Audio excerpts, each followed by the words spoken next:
There are a lot of supermutants in Fallout 4. This particular bit of world building has bugged me since my first playthrough of Fallout 4. Not the simple fact that they're in the Commonwealth, although that has its own problems. I'm actually referring to the sheer number of the big green brutes. They are everywhere. Now, the canon in-game reason for this is, oh, who could have guessed, the Institute. How those absurdly incompetent sci-fi wackadoos got a hold of the FEV is beyond me, but they are supposedly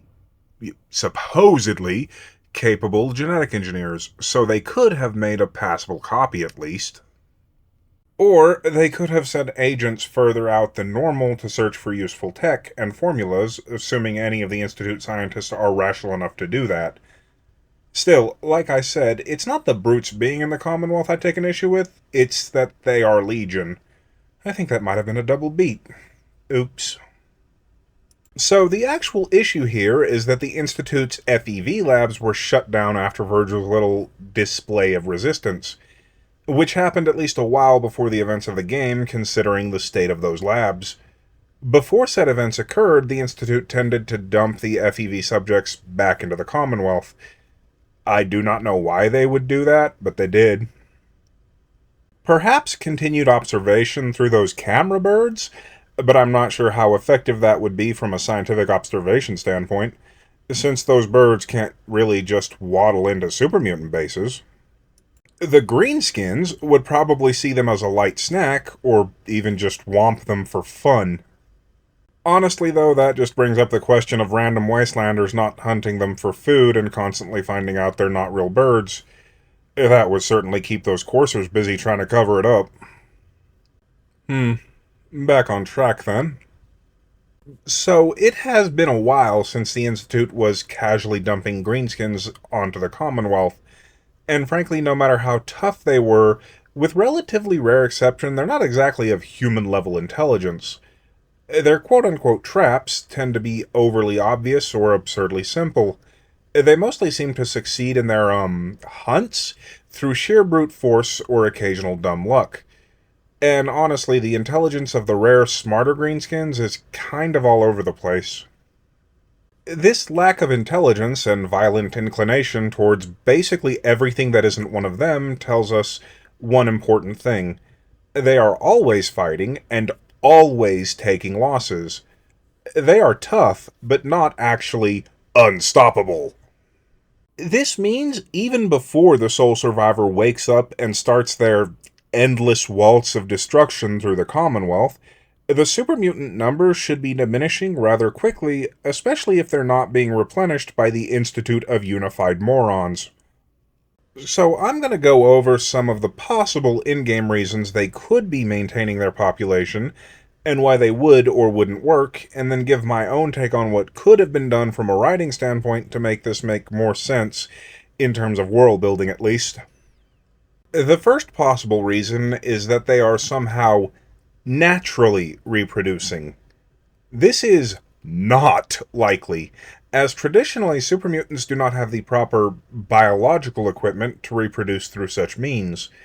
However, it should be noted that the Institute has in its possession and tested multiple strains of FEV. This does mean that it's entirely possible that these Commonwealth supermutants have a completely different physiology to the ones created either directly or indirectly by the Master. Now, the reason I do not think this would work as an in-game explanation is basically Bethesda's odd squeamishness when it comes to sexuality in Fallout 4. Raiders can hang people's mutilated bodies from meat hooks, but Azura forbid the actual romances culminate with anything but a black screen. The reluctance to have any form of overt sexual content in the game proper means that there is almost certainly no way in hell Bethesda would allow us to discover, even in research notes, that these supermutants aren't Ken dolls. The second possible in-game reason is that they could be coming from outside the Commonwealth. If this were the case, they are likely hearing the radio broadcast by the Commonwealth mutants and making their way there to join their brothers. However, I find it unlikely because the vast majority of supermutants in the Commonwealth are really dumb, and that's just not the case for quite a few of the OG mutants. They actually ran the gamut from barely sapient to near genius level. As such, if this were what was happening, it is likely the surviving supermutants from the capital wasteland, as most of those ones seem less intelligent and more inclined towards violence. And now, the reason this likely wouldn't work as an in-game explanation is simple. The Brotherhood almost certainly would have wiped out almost all of the supermutants that survived Fallout 3, especially considering Elder Man-Baby's somewhat justified hatred of supermutants. Seriously, he likely never encountered any of the rational or intelligent ones. Maybe a few slipped by and escaped the Brotherhood's vendetta, but nowhere near enough to be the reason we're looking for. The third possible in-game reason is, maybe they found an FEV vat.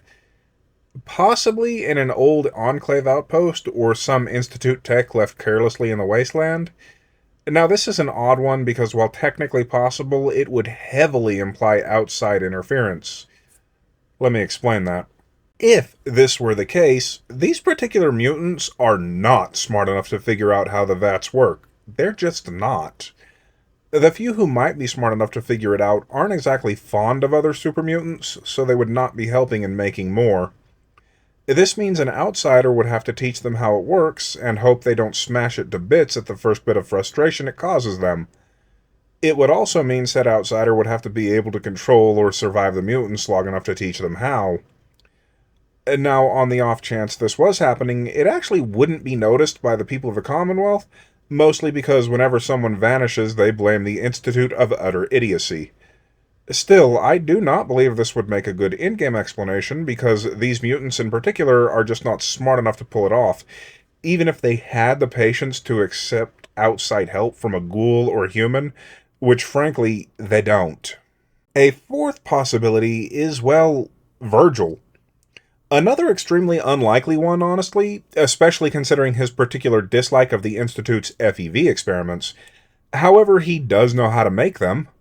And as for why he would do so, well, as horrible as it sounds, since it's almost a dead certainty the Institute knew about his transformation into a supermutant, it would make finding him much harder by making that particular haystack much bigger.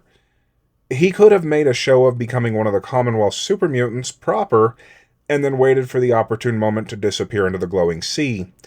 And now, I don't think this would work as an in-game explanation, because the entire reason he left the Institute, in the overly dramatic fashion he chose, was because he greatly disagreed with the Institute's FEV experiments. However, let's be honest, the Institute is full of hypocrites, so it's at least a possibility, although not a likely one in this case. Where would he even get the necessary equipment? I suppose you could combine this one with the FEV vat scenario. And the fifth possibility would be the Institute of Insufferable Nitwits. This is extremely unlikely given the current state of their FEV labs. It is important to note, though, that it's not like they haven't hidden things from each other before. So it's theoretically possible they have a second FEV lab somewhere, and some of the people they abduct to replace with synths gets funneled into that particular branch of the Institute.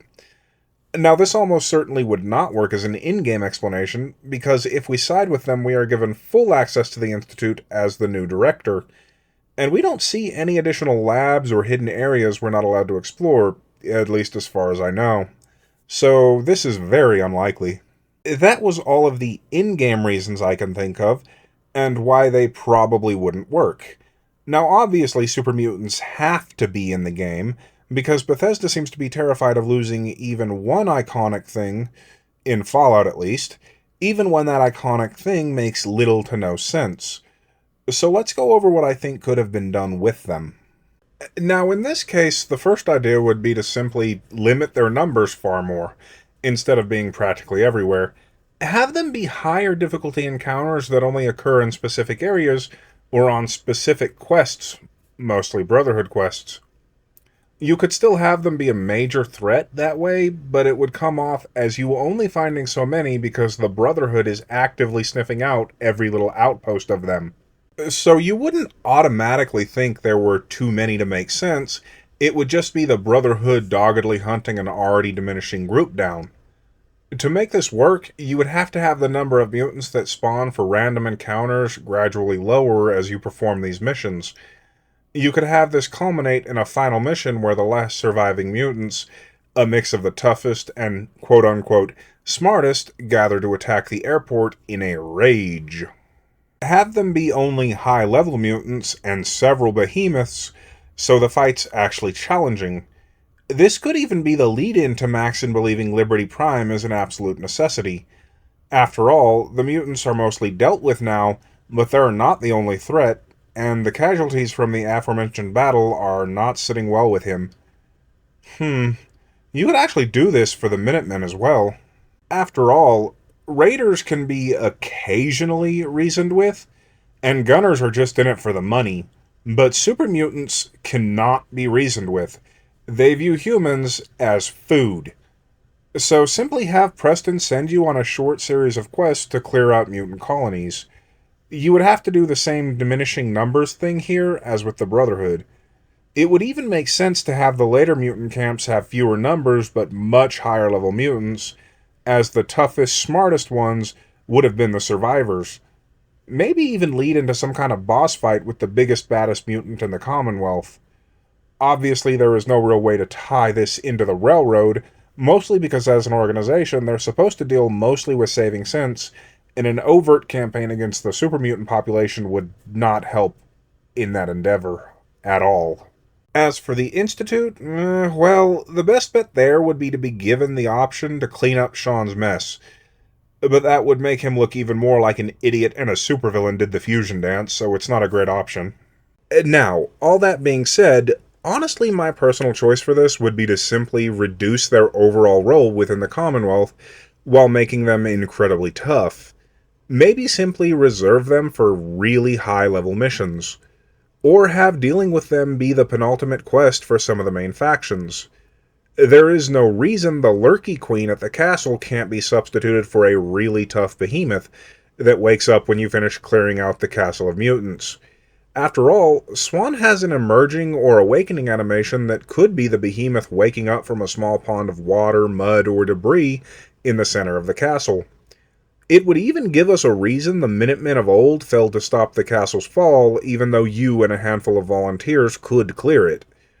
The mutants would have a greater numbers in those days and were slowly picked off as time went by because they never stopped picking fights. This would mean the castle you take back is inhabited by tougher, more experienced mutants, but nowhere near as many, making it reasonable for Preston to believe a smaller group could deal with it. One more thing. The reason there were so many super mutants in Fallout 3, even though the Master had already bitten the big one, is, well, they were coming from Vault 87. They were literally being continuously made, so it would make sense that they are all over the place in that game. That's not really the case for 4. I know this wasn't as detailed as some of my previous videos, but for some reason this script had me rather frustrated trying to figure out a reasonable excuse for Bethesda's lack of willingness to drop super mutants. Oh well. So I suppose I'll just say, thank you for listening to my inane ramblings.